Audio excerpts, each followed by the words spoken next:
ममता बनर्जी कोई para troop politician नहीं है, कोई बड़ा कांग्रेसी परिवार में जन्म नहीं लिया।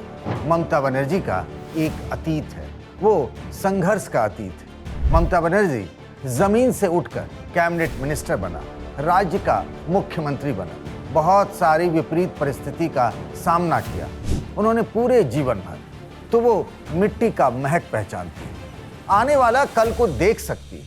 अगर कोई पश्चिम बंगाल में सबसे ज्यादा समझती है चुनाव को, तो वो ममता बनर्जी। तो वो जान गई है। ये शब्द हैं पश्चिम बंगाल भारतीय जनता पार्टी के अध्यक्ष समीक भट्टाचार्य। उन्होंने दीदी का गुणगान तो किया, लेकिन ये बताने के लिए कि ममता देख सकती है कि सिर्फ सरकार नहीं जा रही है, उनकी पार्टी भी जा रही है, मतलब टीएमसी भी जा रही है। भट्टाचार्य ने आगे कहा कि इसीलिए स्टेज से ही ममता ने बोल दिया, अगर तृणमूल रहे तो फिर देखा जाएगा।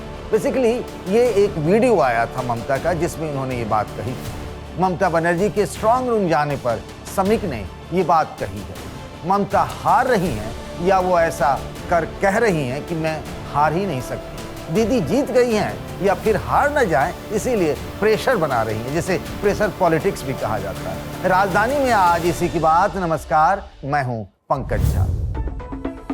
Brought to you by Candid and Saluja Gold. Candid dusting powder, 4 skin problems का एक expert solution. Candid dusting powder, हटा खुजली, लगा कैंडिड। बात शुरू करते हैं पहले दादा से, वही बंगाल वाले अपने सौरभ गांगुली। पत्रकार साथियों ने जब उनसे पूछा कि बताइए दादा, क्या लगता है इस बार बंगाल में क्या हो रहा है, तो दादा ने बड़े मासूमियत से जो जवाब दिया वो अब वायरल हो चुका है। बोले, मैं क्या बताऊं, ममता दीदी मोदी जी के छोड़िए, माँ दुर्गा भी नहीं बता सकती कि बंगाल में 4 मई को क्या होगा।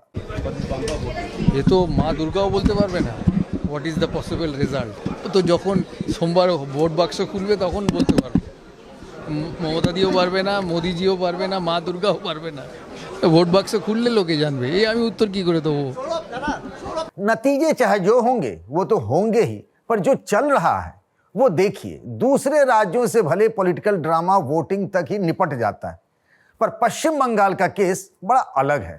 तमिलनाडु, पुडुचेरी, केरल और असम में भी तो चुनाव हुए, मतदान भी हुआ, लेकिन उसके बाद इन राज्यों में सन्नाटा छा गया, कोई खबर भी नहीं आ रही। पर बंगाल में मतदान 2 दौर का खत्म हो गया, उसके बाद भी देखिए एकदम हाई लेवल ड्रामा जारी है।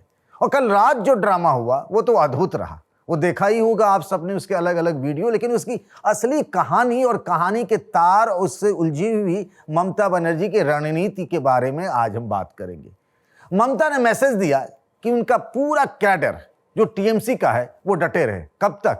जब तक आखिरी वोट की गिनती नहीं हो जाती है। ये सारा विवाद जिस स्ट्रांग रूम को लेकर हुआ, उस स्ट्रांग रूम को भी आज समझेंगे कि आखिर स्ट्रांग रूम होता क्या है और विवाद के पीछे की असली वजह क्या है।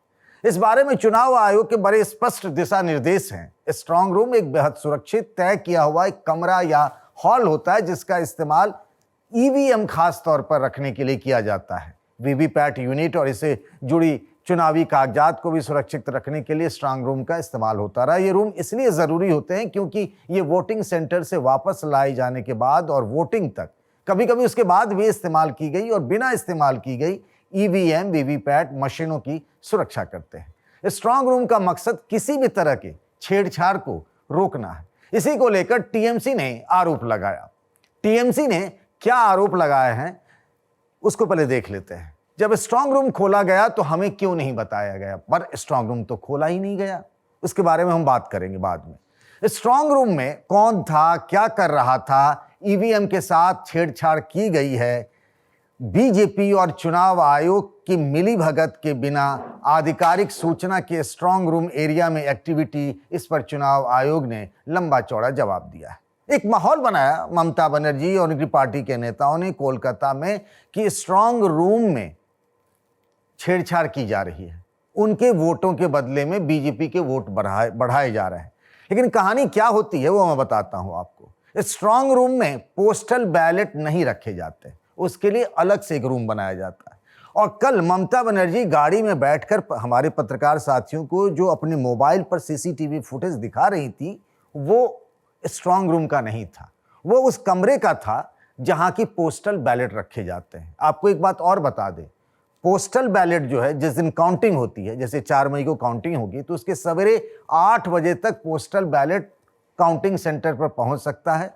और आमतौर पर क्या होता है कि रोज पोस्टल बैलेट आते हैं, तो वहां क्या होता है, उनको सेग्रीगेट किया जाता है, 50-50 के बंडल बनाए जाते हैं। एक दिन आया, दूसरे दिन आया, तीसरे दिन आया, चौथे दिन आया, तो पोस्टल बैलेट का अलग खेल होता है। और जिस दिन वोटों की गिनती होती है, सवेरे 8 बजे से पोस्टल बैलेट की गिनती शुरू हो जाती है और ईवीएम की जो गिनती है वो 9 बजे से शुरू होती है।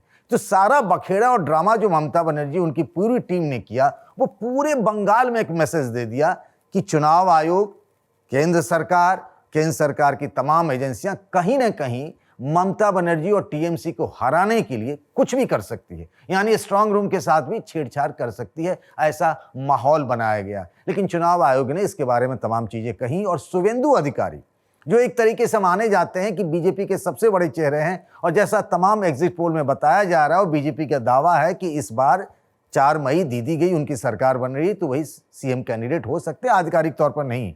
तो क्या कहा शुभेंदु अधिकारी ने? कल जो ये हाई पिच ड्रामा हुआ ममता बनर्जी उनकी टीम की तरफ से कि सब लोग स्ट्रांग रूम तक पहुंच गए थे और घंटों तक बवाल होता रहा देर रात, वो सुन लीजिए शुभेंदु ने क्या कहा। इसका कोई जमीनी हकीकत नहीं है और उसका कोई जरूरत भी नहीं है।